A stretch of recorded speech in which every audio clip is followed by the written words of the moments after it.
За. Айр гоохоо та. Үгүй. Та юунд дуртай вэ? Шими юм аа. Шими эмэгтэй хүн шүү. Гэтэ сайхан айргүй. Би хийх үү? Яг тэгээд та нараа тийм үү? Айрган уу, сархадан хүртэн үү, охин хүртэн үү, та өөрөөс ил дуурай шүү. Би айр гурлаа. Энэ хүүхэн чинь тэр нэг сархад руу яваад байгаа шүү. Болсон шүү дээ гэж. Би таныг л дайлах гал юм да. Энэ да тийм. Магас баярлах гэж байгаа. Гоё юм. Айр гооч. Бурлаа танаас бид юм асуух гэсэн дээр үед биш үү тийм ээ? Та нарын үед ч модоо жишээлбэл нөгөө боловсралтай хүн гэж ямар хүнийг хэлдэг байсан бэ? Боловсралтай хүн гэж амьдралын чадвартай хүнийг хэлнэ. Амьдралын чадвар. Одоо бол бид нар олон дээд сургуулийг төгсөн, дипломтой, тэгээ гадаадд их дээд сургууль төгсөн. Уралдаа маш олон доктор, профессор, академич, тийм гэсэн. Гошинтай хүнийг боловсралтай хүн гэж байна. Тэгэхээр насаараа бяцлагсан боловсралтай гэж юу? Бараг л тийм. Тий. Сулдар умшаад бяцалгаад байсан гэсэн үг үедээ тэр чинь. Үнэн тийш штэ. Яг үнэндээ бас тэрийг амьдрал дээр юу болгосон мэдэхгүй. Гэхдээ их л юм уншиж их л юм битсэн хүн. Гэсэн. Тий. Бяцлагж байгаа ч юм уу? За ямар ч гэсэн нэг тийм хүнийг одоо боловсралтай гэж байгаа. Өндөр боловсралтай гэж ингэж яриад байгаа шүү дээ. Тий, маш өндөр бүр тий. Тэр үе амьдралын чадвартай бүх хүн л амьдралын чадвартай байсан биз дээ яг үнэндээ. Бараг л бүх хүн. Амин өргөх чадвартай байх, амьдралын чадвартай байх хоёрт зааг байна. Бусдыг тэтгэж чаддаг нэг нь өндөр боловсралтай. Зөвхөн өөрийгөө үр хүүхдэд тэтгэдэг нь чадваргүй. Өөрөө хүүхдийгээ тэтгэдгийн чадваргүйд оролдог байсан юм биш тэгвэл. Тэгвэл өөрийгөө ч авч чадахгүй гэдэг нь хүнс үг байхгүй юу? Тэр үедээ хүнс үг цөөхөн байсан баг тийм ээ? Хүнс үгийг нийгмээс хайчдаг учраас гаргаад уу. Тий. Хурдан үхэж ялах болно. Айр үснэ гэж. Одоо ч арьс чадахгүй байна. Олж чадахгүй. За ингэж бодъё. Нэгэн төрөл бэрхшээл зовлон арилгаж дийлдэг бол чи боловсралтай. За. Тэрэн асуудалдан гүн гүнзгий мэрэгсэн байх тусам чи өндөр боловсралтай болно. За. ертөнцийн бүхий асуудлыг хүн шийднэ гэж бэрхээ. Тийм. Гэхдээ чиний өндөр байх нь чамайг дагах хүний тоо өндөр байхаас хамаарна. Чамд итгэдэг хүний тоо өндөр байхаас хамаарна. Жишг нь бүх цаг үед эмч домч байх нь өндөр боловсралтай тооцогдно. Тийм. Яагаад гэвэл түүнд энэ биеийн найтаж үлдээж болно.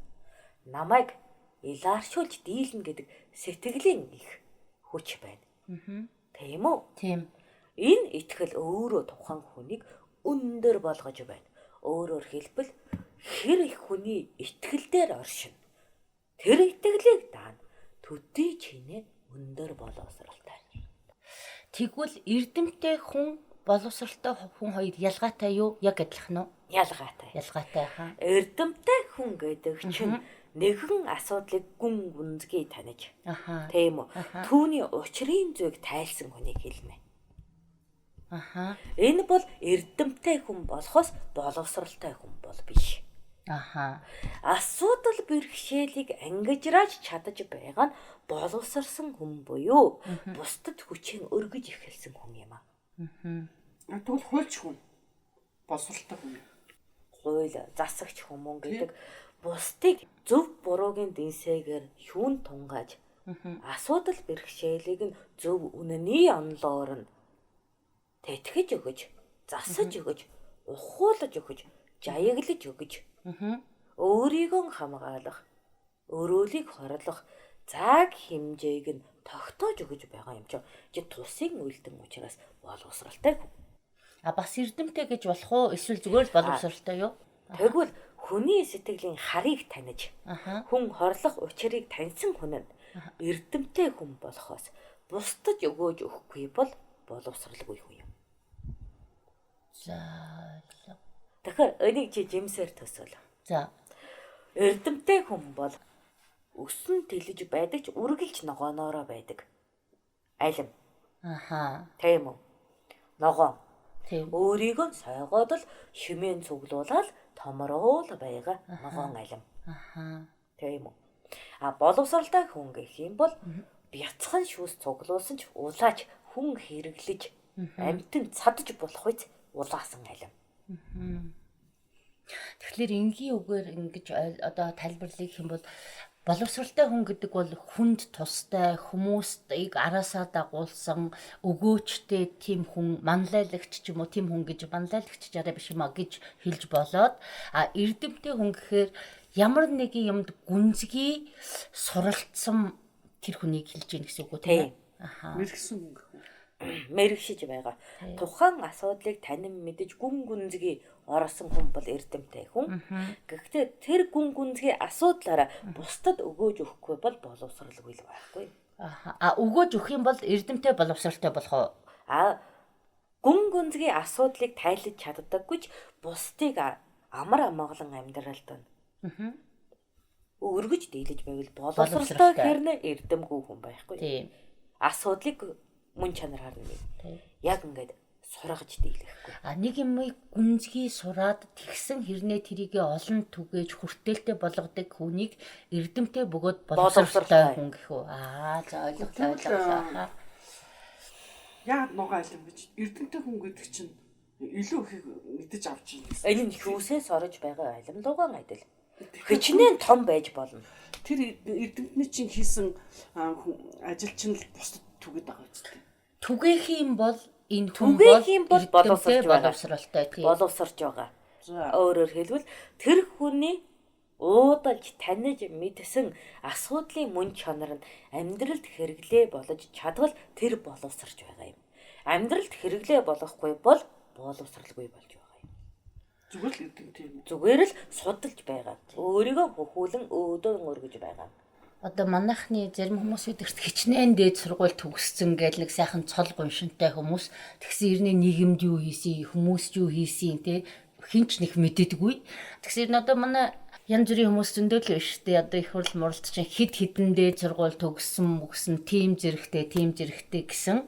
Тэгсэн хэрэг яг аваад үзэх юм бол бас өөр салбарт ч зөндөө байгаа байх л да нөгөө яг юу хийсэн, яг хүмүүс юу үргэсэн гэхээр тийм юм байхгүй байх юм бол тэр хүнийг зүгээр л эрдэмтэй хүн гэх юм байна. Ягаад гэвэл тэр хүний эрдэм боловсрол нь олон хүнд хүртээгүй, өгөөж болоогүй, бүтээл болоогүй. Тийм үү? За ингэж бодъё. Тэр нэгэн эрдэмтэй хүмүүс төрийн одоо эрдэмтэйгээр нь үнэлээд төрийн түшээ болгож тийм үү? Гэтэл тэр нь ард түмний амьдралыг тэгшитгэж дийлээгүй бол тэр эрдэмтэй бөгөөд боловсралгүй хүн байхгүй юу? Тийм ягаад гэвэл мэдээлэл тийм үү аштаж ашиглаж чадаагүй ард түмэнд өгөөгүй учраас тэр бол нөгөө ногоон алим шиг хичнээн том байгаад гашуу тэгвэл аюу гой хоч ногоон алим минь гэж хэлчих юм байна. Гэтэл тийм үү амьдралын бартаагаар төлөвшөөд тэр бартаанаасаа суралцаад бусдыг тэгж алдуулдаггүй хүн байдаг шүү дээ. Амьдралын ухаантай хүн. Энэ нь яг тэр алдааны учраар нарийн таниж мэдчихэд бусдад тусыг өргөдөг. Яг нөгөө эрдэм зэргийг нь аваагүй. Яг үнэн тийм үү. Тэгсэн хэрнээ өөрийнхөө доор хідэн боргэрийг тэжээгээ явчихдаг. Яг үнэн тий. Тэр нь болохоор боловсралсан буюу давжааж гэсэн шүүстэй улаан алим. Гоё байна. Одоо ойлгож байна. Тийм байна. Эмхтэй бол энэ тоо. Эмхтэй бол. Гэхдээ ерөнхийдөө бол боловсралтай хүн эрдэмтэй хүнээсээ хамаагүй илүү чухал юм байна тийм ээ. Өөр нь тийм үү. Тэгэхээр өөр гэсэн чинь би зөндөө ном уншсан юм тотох байгаа чинь эрдэмтэй байна уу боловсралтай байна уу? Би бол өстой тэрийг танаас нэг юм лавлаж асууя. Би ерөнхийдөө бол аюу их уншдаг. Бүх сэдвэр шахуу. Гэхдээ бүх сэдв ч арай биш л дээ гэж бодлоо яриад яг маш их уншдаг байхгүй маш их. За яг өөрийнхөө хэмжээнд л уншдаг. Тэгвэл уншаал номоо ингээд хавцыг хаагаад дуусаал жоохон удахад тэр авсан информац маань одоо мэдээлэл маань миний толгойд бараг тогтдоггүй. Ингээл дороо мартчихдаг. Энэ одоо юунаас болдог вэ? Уг нь бол би сонирхож уншиж байгаа юм. Сонирхоогүй юм би бол хийж уншдаг байхгүй. Сонирхсны үднээс л барьж авч уншдаг. Тэгэл дороо мартчихдаг. Тий. Суралцахын тухай асууж байна уу? Суралцах гэдэг өөрөө хамгийн дээд эрдэм шүү. Тийм. Үнэ. Суралцахыг өөртөө сургана гэдэг шиг хэцүү юм байдаггүй. Аха. Тэгвэл би за таны үгийг За яг уу дуулчих. За би өөрийн жишгээр ярья. Би бол ном сударн цөөхөн юм уу? Бичвэрэн цөөхөн байдаг цаг үед төрсөн нэг юм. аха. Гэхдээ эцэг өвгдөөс илгээс нэг жижигхэн судар байна. Аха. Ном байна. Тэн дээр юу байдаг гэхээр хүнийг иларшуулах, судас барих, төөнөн засах жаахан эрдэм байна. Тэрхэн номноос би алсраагүй. Тэгэхээр би бол яг мэдээлгийн хувьд бол яста чиний хэлдгээр бицхан үр шиг амтан байхгүй юу? Ухамжтай юу? Гэхдээ тэр номын хүчээр миний амийг нь аварч өвхлээс нааш татаж гаргаж ирсэн. Өөр ямар ч домж эмчин дийлэхгүй гэсэн 7 хүн байна. За. Миний тэр номын хүрээнд тийм үү эрүүл байж сурч суралцдаг. Нэг 150-аад гэр бүл байна. За. Энэ нь миний боловсрсон орон зай. Ойлгож байна. Та бол боловсралтай хүн. Би бол орон зайтай. Тэр хүмүүсийн хувьд би байхгүй байх нь тэднэр өвчин тусахын үндэс болно. Би байснараа тэднийг сэтгэлийн их цэнгэлд амьдруулна. Яагаад цэнгэл гэж хэлж байгаа юм бэ? Өвдөхөд надад найдна.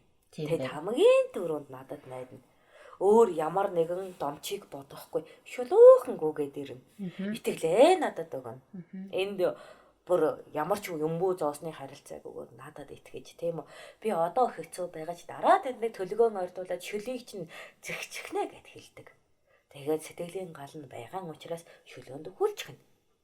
Ингээл өвөл би чинь малан хариулдаггүй хэрнэ гэдэс хонхоодоггүй нэгэн авгай. Охно. Энэ миний боловсрсон орон зай. Яагаад гэвэл би мэдээлгээ газар түгээж түүнээсээ шим хүртэж байгаа нь энэ нөгөө ургац хургааж боловсрсон жимсээ хүртэж байгаа ч. Тийм бай. Итгэлийн харилцаагаар би жимс хүртэж байна. Тэгж юм та. Тийм. Гэтэл миний өмшсөн ном өчүүхэй. Аха. Тийм үү? Тийм байна. Тийм байна. Тэгэхэд одоо миний одоо зүгээр аха. За тэгээд жим надад айлтнаа хэлнэ. Охин өрмөнэ. Чи өмшиж байгаа номон хүндэлж сураа. Аха. Хаан умшихаас хэрхэн умшихаас мэдлэг чамд шигнэ гэн. Шигдэг. Хаан унахаас хэрхэн уншихаас мэдлэг чамд шигнэ. За. Шингэдэггүй шигдэг. Тийм Зовоож ордог. За эхлээд би чинь бэлчээр судлаан умшихын тулд остон харахад гүйдэн үедээ. Хар аалзан дүрс мэт алга болно үедээ.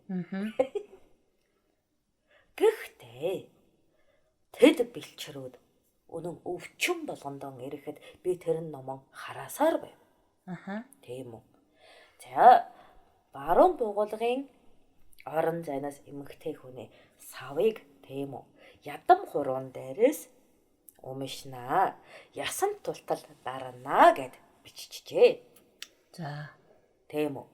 Энийг би анхандаа ойлгохгүй. Судасаан олохгүй юм чин ойлгохгүй. Учир нь надад учрал нь байхгүй. Залуухан байхад. Аха. Тийм үү. Энд ээжээ минь тэтгэж миний охин чи хурууны мэдрэлийг сайжруулж шар будаа тоол гэв. Тэгэхээр би эхлээд 7 бүр хуруугаар шар будаа тоолдог байв. Дараа нь дунд хуруугаар, ядам хуруугаар, чихчи хуруугаар гэж тоолсоор сая миний тэр номонд байхгүй мэдрэл хөгжиж ирэв. Энэний дараа би арьсанд, маханд, ясанд дараж байгаад судас яаж болиглож байгаад таньдаг болов. Тэгэхээр учрлан байхгүй мэдээ тэр хүнд хизээж хүрдэггүй. Учрлан байх юм бол тэр мэдээ сая тухайн хүний тархиндаа шингэж цаашдын гаргалгаа нь тодорно. Тэгэхээр номоо хизээ амилна уу гэвэл чамд тухайн зүйлийн ямар нэгэн үнэрч болтойгоо байвал сая ойлгогдно. Ух нөө. Хагас дутуулах чинь. За, хоёулаа тэгвэл төрийн ном уншиж байна гэж бодъё. За. Тийм үү. За, хаадын тухай. За, байдаг нэг ном байна гэж бодъё. Энэ хаан цүүц мэт хагалж ороод, хуй мэт хуйлаж авчираад, дарж гэт ингээд хитгэн өгүүлбэр. Морин дээрч дахиагүй хүн бол энийг яагаад ч ойлгохгүй. Цүү гэдэг эдийг хараагүй бол мэдэхгүй. Хуй гэдэг салхийг үзээгүй бол мэдэхгүй. Тэгэхээр чамд 3 амьдралын зураг байж сая төсөөлөх болно. 3 мэдэгдэх хүн байж ээж тийм ээ. Тийм 3 тэр үгийг чи харсан тохиолдолд, үзсэн тохиолдолд мэднэ. Тийм үү. За цүг мэддэг, морийг ундаг, тэгээ дээрээс нь хуй салхийг хардаг. Байх юм бол чи төсөөлөөд тэрийг үйлдэж үзнэ. Магадгүй хонин хураахта. Тийм үү. Тэгэхэд тийм дураар болохгүй байгааг саяаж. Энэ нь чиний төсөөлөл алдаатай байсны илэрэл. Харин энийг тийм үү. Нөгөө зээрийн ав хийж, эрийг нь тоолдог анчид хийгээд үзүүлэхэд чи сая нөгөө үгнүүд чинь тарихынд чинь яг тэр зураглалаар хатгалагдаж. Энийг хэлсэн юм бол тэр хаан ийм байлдан хийсэн байна гэж ойлгоно. Тэгэхээр энэ унших гэдэг өөрөө хүний амьдралын их туршлага шаардна. Тиймээс туршлагагүй орон зайдаа чи 1000 удаан гүйлгсэнд төсөөлөл бодохыг хэрэглэхийг авч дийлэхгүй. Тэгээд мартаад байгаа юм уу? Тэгэхээр чи нөгөө илүүдэл хогоон тарих гаргаж хийж байгаа юм шиг мартаад л байгаа. Би ч одоо тэгвэл яасан ч их хог гаргаж хийдэг юм бэ? Хойсон болгоо бэлтээ. Хог болоод идэг. Чиний амьдралын хэмнэл тийм үү? Ямар нэгэн асуудлын ноёлолд байдаг байж болъё. Бодъё. Жишгэн чи арилжаачин хүн. За. Тийм үү? Тэгэл орж ирэл хүний арга эвийг олож арилжаахан үлдэх гэж чиний санаа чилдэг. Тэгвэл чи тэрийг үгээр илэрхийлж чадахгүй. Зарим нь ярвагнаа гараа явдаг. Зарим нь бенчинтэй байж үүнөө гаадаг. Зарим нь бенчингүү хэрнээ эцэн нүрэндээ төлбөрөөн төлдөг гэдэг чи олон дүрс гарчихсан. За тэгэж байгаад нэг арилжаачны тэмдэглэл ном уншижээ. Бүх зураглал чиний толгойд байгаа учраас тэр номыг ямар их ойлгох вэ? Яста ганц уншаал чэйжлэн гэдэг нь болно. Тэгээ дээрээс нь өөртөө дутаж байгаа аргуудыг тэнд торгон хүлээгээд авчихна. Тэгэхээр үйлдэлийн баялаг дурсамж, үгийн баялаг дурсамж хоёр нийцэж сая тарихынд ухаан болж, оюун болж төлөвшнө гэхээс үйлдэл нь дутвал мянгантаа чэйжилсэн үг тарихандаа ном хадгалагтай л адилхан. Би бүр чэйжлэх юм байхгүй. Тэгэл мартаа. Тий. Харин тийм учраас би түрүүн хэлсэн шүү дээ. Эрдэмтэй хүн бол тийм үү? Эрдэмтэн бол ашиглаж болдоггүй том ногоон алам гэж. Ойлголоо. Яагаад гэвэл тэдний толгойд хичнээн арвин ном байсан ч амьдралын үйлдэл гаргах чадвар буюу хүний амьдралын зураглал дутах учраас хүчгүй юм аа. Монгол хэлнийг ойлголоо. Тэр Монголын тухай амьдрал мэдгүй учраас тэр баахан гадаад ном чигчээд тэнэг мэрэд идэг юм. Тэгэхээр чи нөгөө амьдралын зураглал цээжсэн ном хоёрын зөрүү гарч ирэхээр номын цагаан солио гэдэг нь үүсэж байгаа юм да. Тийм байх тэр мөр тэнэг чинь. Уур хүргээд байдаг байхгүй юу? Тийм шүү. Айгу тэнэг юм хэлдэг юм те. Гэхдээ тэр яг би бүгдийг нь шиж үзег үлдээ. Ганц нэг гайгүй авахар юм хэлсэн байж маа. Цагаан солионд дотор ганц гайгүй юм байж болно шүү дээ. Байж л таарах штэ гэж юу. Тэр умшсан зүйл дотор нь ухаантай хүн байгаа юм чинь оннож буудах нь алийг тэргэх. Цээжилч нөгөө юу гэдэг лээ. Би тэр байг онохын тулд мэрэгэн ганц харваад ононо гэдэг чинь боловсралтай хүний чадамж. Эрдэмтэй хүн бол 1000 сумаас аль нэг нь онож магадгүй гэж үзэх хоёрын ялгаа гарч иж байгаа юм. Тийм бэ. Тэгэхээр бид нар тэрнийг юу ах нь шүү дээ. Аливаа эрдэмтэн юм уу? Одоо боловсралтай багш энтрийг дүгнэхтэй. Тий. Мянган юмнаас нэг нь онох нь уу? Нэг мэрэгэн онож байна уу гэдэг л чухал. Энэ эрдэмтэй хөнөө Тэгвэл ганц үгээр ингэж шүтчихэл энэ мундаг байна гэдэг ингээд зарим бусдын ингээд өшөг. Тийм байна тийм байна. Одоо ингийн бид нар энэтэй яхаа бид нар дормжилж байгаа юм шиг. Аха. Юмнууд аягүй бичдэг байхгүй. Тэгэхээр уур хүрээдэг тахгүй гэдээс. Тэр тархины алдаатай гэсэн үг үү? Номын цагаан солиотой эрдэмтэн. Өөрөөр хэлбэл бодит амьдралын зураглал номын өгүүлэмж хоёр авцалдахгүй үед солио үүснэ. Тэр хүнд өгөөж болохгүй. Тэр эрдэм үгийг энэ амьдралд хориглож болохгүй учраас зүгээр л мартах ёстой солион шинж байхгүй юу? Аха. Тэр өөрийнхөө солиоч мэдэхгүй шүү дээ тийм ээ. Тэр хүн мэдэхгүй. Хэлүүл ойлгох болоо? Өөрт нь сайн хэлж өгвөл ойлгох болоо? Үгүй юу? Туул бол ойлгох байх шүү. Яавал Туул бол Тэгвэл хөдөө авч хайчих хэрэгтэй юм тий. яг тийм. Хөдөө авч хайх хэрэгтэй. хизээч явахгүй шүү дээ. Чирээд явах хэрэгтэй. Тэгээд нэг айл малчин айл нэг хэдэн сар жил энтер байлгавал. Тэгвэл тэр чинь арай тархиных нь юу цэнийг энтер арай Тий, амьдралтай нэг тэр нь холбогдож эхлэх бах тийм мэдлэг. Алдаад байгаа юм нь сая холбогдоод үзээгүй зураглалаа ойлгоход өөрийн алдааг танино. Нөгөө ундаад чи өвдөн шүү гэдгийг хүүхдэд хэлээд ойлгодгүй шүү. Унсны дараа ойлгохтаа сая ойлгодог шүү. Дараагийн болгоомжтой байдаг тийм байна. За ойлголоо. За амаас. За гэлээ. За гэлээ. Ой. Болсрал гэсэн чинь сонир санагдчихлаа. Болсрал юу эрдэмтдээ хоёрын ялгааг нь ойлгочлаа. Тийм ойлгочлаа. Тийм боловсрал гэдэг бол ерөнхийдөө бага юм сурсан ч байсан тэрийг ингэж өгөөж болгож хүнд тарааж тус нэмэр болгож амьдралд ашигладаг хүн эрдэмтэй болохоор нөгөө хичнээн их юм сурсан ч байж болно. Тэгсэн хэрнээ тэрийг хизээж нийгэмд юм уу хүмүүс зориулаагүй өөрөөсөө гаргаагүй бүтээл болгоогүй тийм нэг тийм хүмүүс энэ байдаг юм шиг. Хүний талаар. Тэгээд одоо их хурлын гишүүд бол жишээлбэл дууссан тий.